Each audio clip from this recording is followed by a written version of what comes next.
Lanin Tokdela Tumin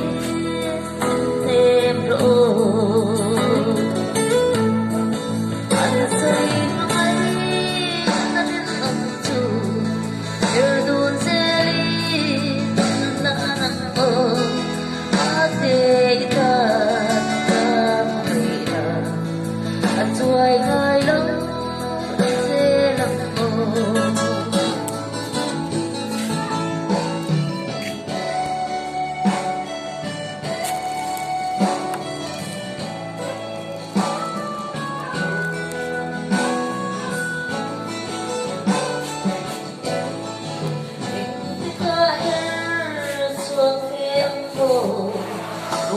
Sama panlin ko sama panlin chua tumang sichin ngay nale an nale chung lâu đi thôi tom rồi pangai na din ông chu Erdun Selin Nanang o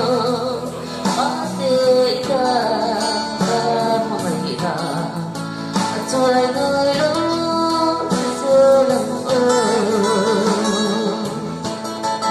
Ate ita